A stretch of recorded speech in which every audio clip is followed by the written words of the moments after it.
Assalamualaikum warahmatullahi wabarakatuh. Kembali lagi dengan kami bertiga, yakninya di channel Manusia dan Kiprahnya.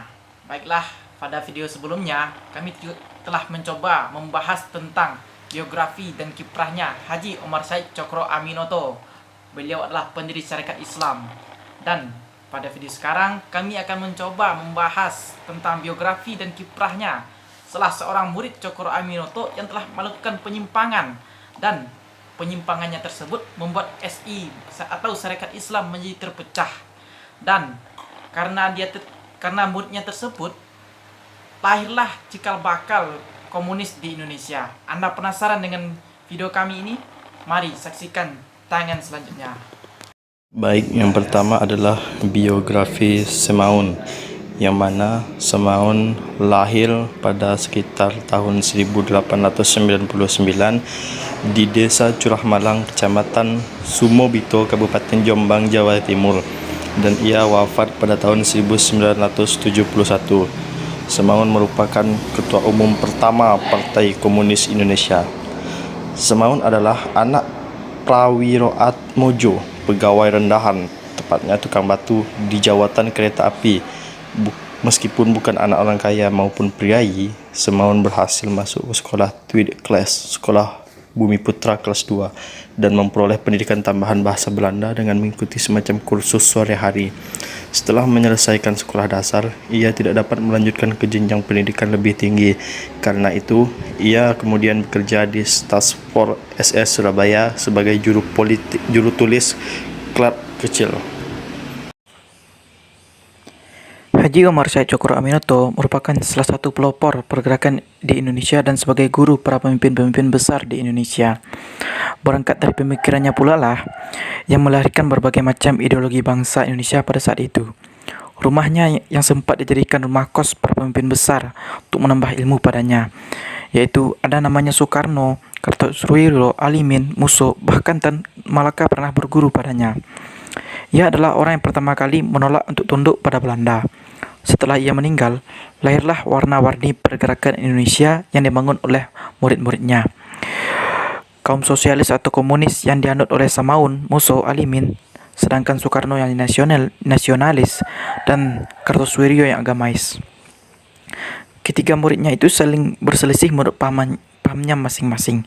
Pengaruh kekuatan politik pada saat itu memungkinkan para pemimpin yang sekawanan itu saling melakukan pertentangan.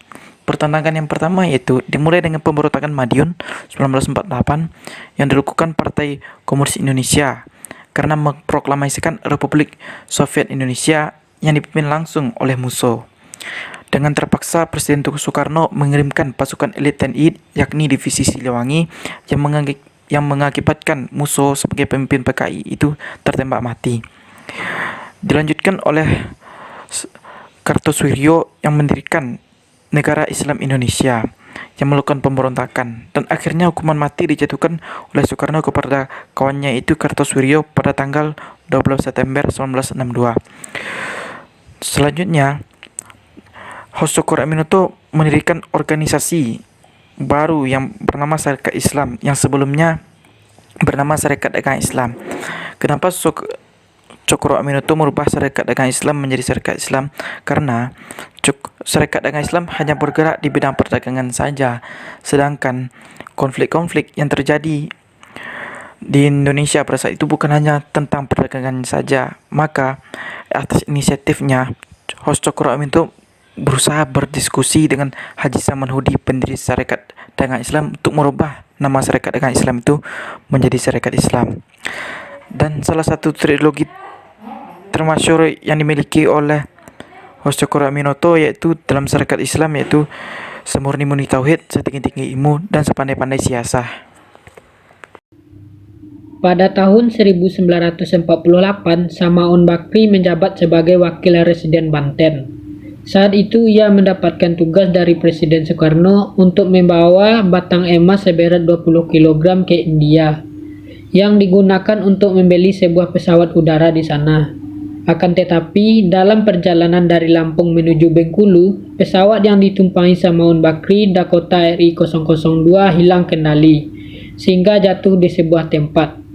Setelah dilakukan pencarian, di semua area tempat pesawat terbang ke arah Bengkulu, Dakota RI-002 juga tidak ditemukan, bersamaan dengan Samaun Bakri.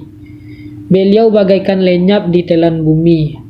Setelah 30 tahun kemudian, tepatnya pada tahun 1978, dua orang pencari kayu yang berada di hutan pegunungan Bukit Pungur Lampung tanpa sengaja menemukan bangkai pesawat Dakota RI-002 dan 5 kerangka manusia. Salah satunya adalah jasad Samaun Bakri. Itulah perjuangan akhir dari seorang wartawan ini. Nah, gimana guys? Kalian tertarik dengan video kami guys? Dengan tayangan sejarah yang telah kami tayangkan guys? Kalau kalian tertarik, tolong like, comment, and subscribe channel kami guys, supaya kami bisa mendapatkan amunisi tambahan untuk membuat video selanjutnya guys. Assalamualaikum.